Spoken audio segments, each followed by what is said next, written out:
La biodiversité nous rend des services que nous qualifions de services écosystémiques. C'est-à-dire que nous, êtres humains, bénéficions du bon fonctionnement des écosystèmes à travers notre alimentation, notre santé, les matériaux que nous utilisons et notre activité économique. Mais aujourd'hui, cette biodiversité est en danger.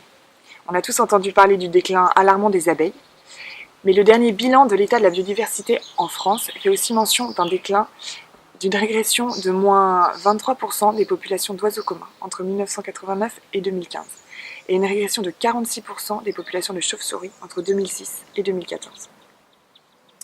Dans ce même bilan, l'Observatoire national de la biodiversité fait aussi mention des causes principales de ce déclin, qui sont la destruction des habitats naturels, la pollution de ce milieu naturel, l'accroissement de la population humaine et enfin le changement climatique.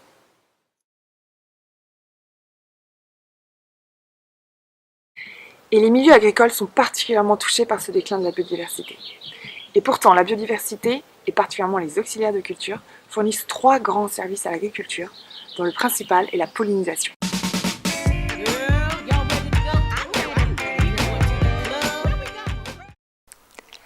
Cette abeille domestique, ainsi que d'autres nombreux pollinisateurs sauvages, tels que les abeilles sauvages, les cirques ou encore les papillons, va s'approvisionner en nectar et en pollen. Elle transporte ainsi le pollen de fleur en fleur et les féconde. C'est de cette fécondation que naîtra la récolte et le fruit que nous consommons. On estime qu'aujourd'hui, 3/4 des cultures agricoles du monde dépendent de la pollinisation effectuée soit par les insectes, soit par d'autres animaux. Ceci correspond à 35% de notre alimentation.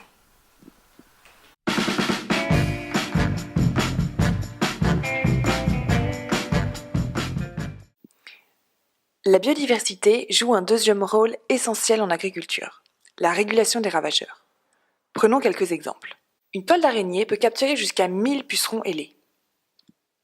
Un carabe, quant à lui, peut consommer jusqu'à 125 pucerons par jour ou 6 limaces par jour. Les cirques consomment entre 400 et 700 pucerons au cours de leur vie larvaire qui dure entre 8 et 15 jours.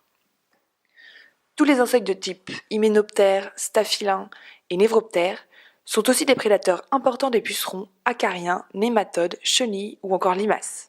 La coccinelle, quant à elle, à tout stade de développement confondu, peut consommer jusqu'à 10 800 larves et œufs de cryocères aussi appelés léma à pieds noirs, sur une année.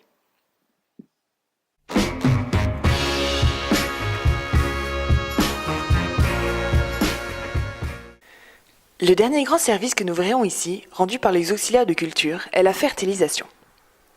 En effet, il participe à la dégradation de la matière organique. Les arthropodes, comme les collemboles et les acariens, sont les insectes les plus abondants dans le sol et contribuent à dégrader l'humus et les matières fécales en libérant ainsi des éléments nutritifs pour les cultures. Les lombrics et les insectes fouisseurs, comme les larves du trichoptère, quant à eux, par leur travail incessant, structurent le sol, l'aèrent et mélangent les éléments profonds avec les éléments de surface. Les lombrics et les perce-oreilles peuvent de plus apporter des éléments nutritifs au sol et l'enrichir par leur déjection ou le nourrissage des larves dans le cas du perce-oreille. Ces auxiliaires maintiennent ainsi un sol fertile, propice au développement des cultures. Ces 3 services, la fertilisation du sol, la régulation des ravageurs et la pollinisation, mais aussi l'hygrométrie, la diversification génétique ou la régulation climatique, rendues par la biodiversité, sont indispensables à l'agriculture. Mais ces services sont aujourd'hui remplacés par des solutions technologiques artificielles, comme les intrants chimiques, qui sont coûteuses, consommatrices d'énergie et qui sont dangereuses pour la santé de l'homme et de la biodiversité. Mais au contraire, en cédant de la biodiversité et en l'intégrant aux parcelles agricoles, il est possible de créer un cercle vertueux pour une agriculture durable basée sur les services écosystémiques. Pour cela, les pratiques agricoles respectueuses de la biodiversité doivent se répandre. Bien évidemment, en favorisant la biodiversité en général, les auxiliaires de culture vont être favorisés, mais aussi les ravageurs de culture.